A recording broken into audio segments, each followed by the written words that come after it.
여러분 안녕하십니까?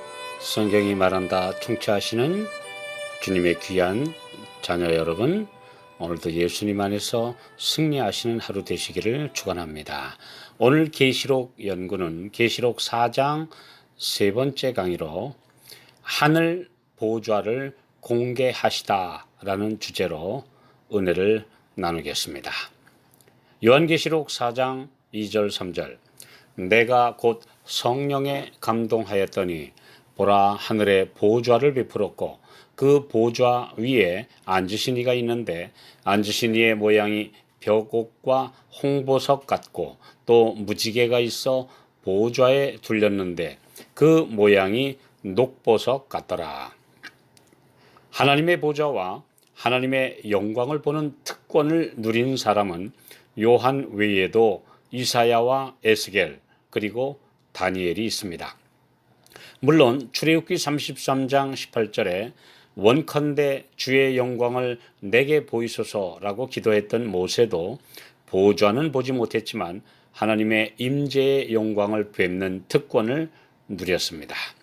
이사야는 초강대국 아시리아의 침략으로 바람 앞에 촛불같이 위태롭던 유다 나라의 운명과 택한 백성의 타락한 상태를 보고 어찌할 수 없는 실망 중에 빠져 있을 때 주께서 이 젊은 종에게 지성소에 임재하신 하나님의 모습을 보여주셨습니다. 하나님께서 주관하고 계신다는 사실을 알려주시면서 그를 사명을 가진 선지자로 부르셨습니다. 에스겔은 주전 597년 바벨론의 두 번째 침공 시에 잡혀간 1만여 명의 포로 중에 있었던 젊은 제사장이었습니다. 나라는 망국 직전이었고 이미 끌려간 포로들에게는 어떤 희망도 보이지 않았던 때였습니다.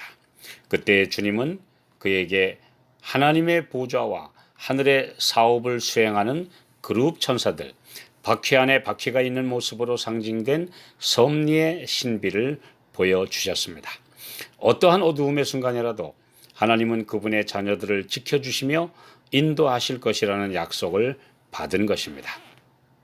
다니엘도 바벨론과 페르시아 왕궁에서 출세한 입장이지만 그의 마음은 한결같이 조국과 택한 백성과 성소의 운명에 매달려 있었고 이 모든 것의 회복을 위해 주님께 열렬히 탄원했습니다.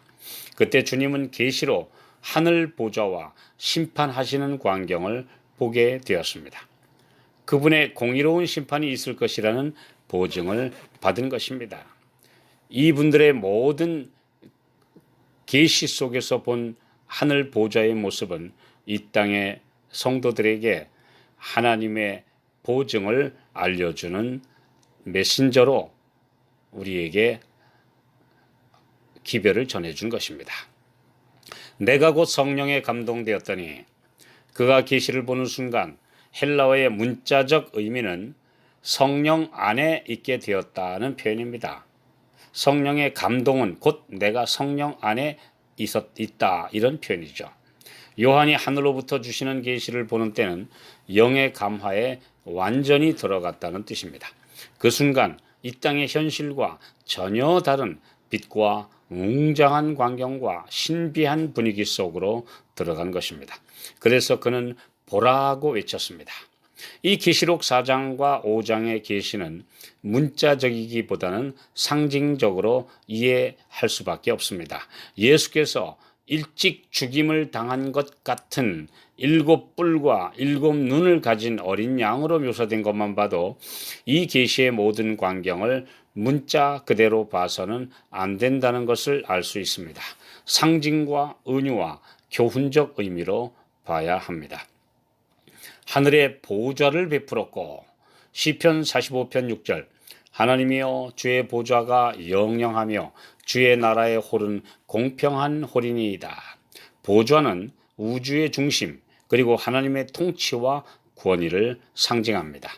시편 11편 4절 여호와께서 그 성전에 계시니 여호와의 보좌는 하늘에 있으며 그 눈이 인생을 통촉하시고 그 안목이 저희를 감찰하시도다. 보좌는 그분의 구속 사업을 총괄하시는 성전과 성소 진리를 가리킨 표현입니다. 시편 9편 7절 여호와께서 영영히 앉으시며 심판을 위하여 보좌를 예비하셨도다. 하나님의 보좌는 또 심판을 상징합니다. 이뿐만 아니라 그분의 보좌는 사실상 우주 전체를 포괄하는 하나님의 무한하심을 나타내는 표현입니다. 무소부재하시고 전지전능하신 하나님의 속성은 인간이 상상할 수도 없고 설명할 수조차 없는 영역이기 때문입니다.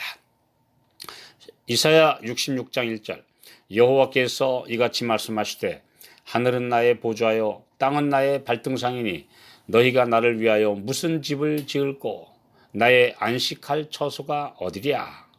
어디든지 하나님께서 계시는 곳이 곧 성소요 그분의 궁전이며 그분의 임재가 곧 보좌로 표현되고 있습니다.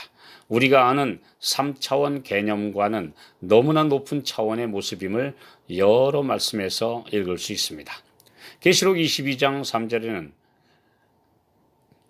구속사업이 완결되었을 때 하나님의 보좌가 드디어 성도들 가운데 있게 될 것입니다.